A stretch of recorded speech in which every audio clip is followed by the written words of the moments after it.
Hello YouTube, welcome to the second part of the Hawken project. I told you when I got the stock sanded down that I was going to put it on here. I really didn't want to have a video of me sanding a stock for what took me quite a while. So I'm just going to explain to you what I did.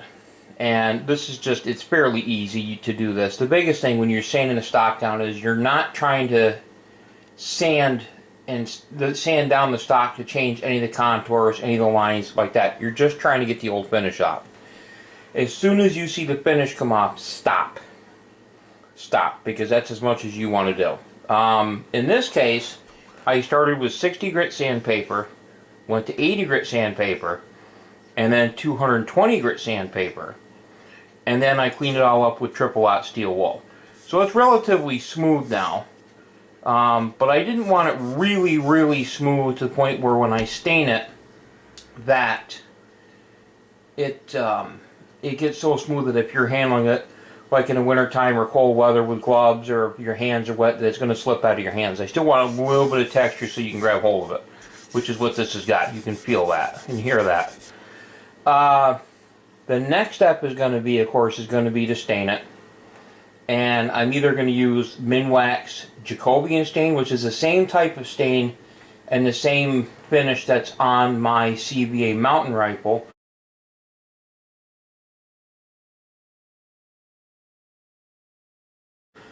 Or I'm going to go with either like a Minwax, they have what they call a gun stock stain. I'll use that.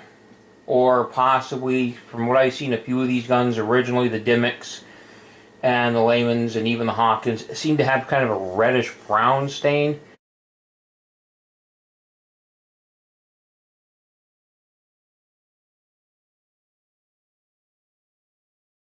That's more of a mahogany stain, so I may do that. I'll see which one. I'll test it out first and see which one I like, and then go from there. And I'll do a video on that after. And it's really easy to stain a stock.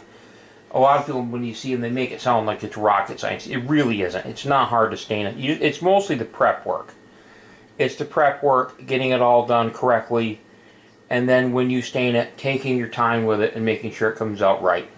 The other thing I did is I polished up the brass, but I didn't polish it up like super bright, like where it's really glossy. What I did to this is 220 grit sandpaper followed by 400 grit sandpaper followed by triple aught steel wool. What gives it kind of a nice brushed look, not really high polished because I don't like that on guns necessarily. It looks good, but not.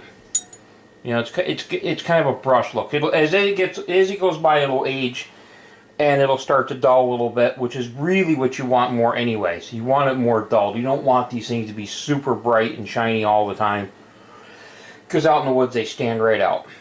The other thing I did is I took the lock, and because it had a lot of surface rust on here, where the case coloring was, the case coloring on these isn't really case coloring. It's very thin, and as soon as you start cleaning it, it comes right off.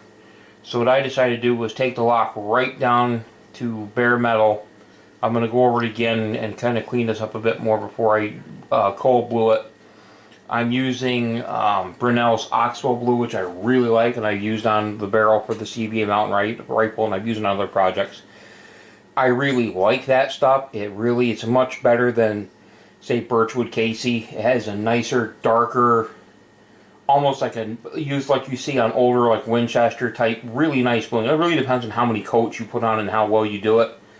I have to sand that barrel down, clean it up, polish it up, because that's got some rust on the outside of it. The other thing I'm going to have to do is, I did get a traditional rear sight for it, but the dovetail is a little large for the sight. The sight itself is the correct size. The dovetail is a little large, nothing spectacular. So I'm going to have to shim that sight, and I'll explain when I do that how that's done, and it'll look more like a traditional rifle from that time period. I've got a earlier style front sight as well that looks like it came from that, like the 1800s time period. So it'll be a much more correct look to the gun than that god-awful adjustable rear sights. good sight. It works, but it just doesn't look right on these guns. The other thing I did is, if you look here, the nose cap did not really fit well with this gun at all. It stuck up quite a bit here and here along the side. So I take a small file, and you just go like, you basically take your file and you go this way, and you keep going, and as you're doing that, because you don't want to take any of the wood off, you're going for the metal, and you just keep going and going and going, and you have it mounted in like this when you do this. Here it is. This is exactly how it was. And as you're going, you're taking the metal off and you're shaving it so that this all matches up, and you get yourself a nice line. And then this is, again, 220 grit sandpaper, 400 grit sandpaper, and triple aught steel wool. And I'll show you what the other side looks like. I haven't done that yet. You can see where it's still got a lot of the file marks and a lot of the sanding. Mostly these are sanding marks where I haven't quite finished it up yet. And again, I'll do that with the same thing, 220, 400, and then just go over it with the steel wool and polish it out, and that'll help. That gives it a much cleaner look. And these are cleaned up. You can see I've done these. The trigger guard is done. Once the gun is stained and the stain's done drying and that's all taken care of, then I'll put these in. Then I'll work to the barrel, and then more or less once the barrel's done and this all goes together, and if it all goes together good, then that's really going to be it, because there's really not much. This is the hard part, this and cleaning the barrel and getting that done. And that's hopefully going to be the next step, which shouldn't hopefully be too long. I'm maybe get this gun stained either later tonight or tomorrow, and then I'll make the next video and show you what we did there, which stain I went with.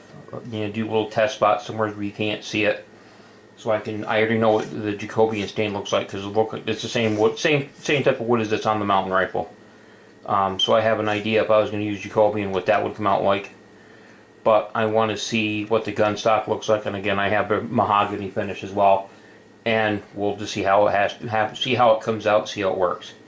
And with that being said, YouTube, have a good day.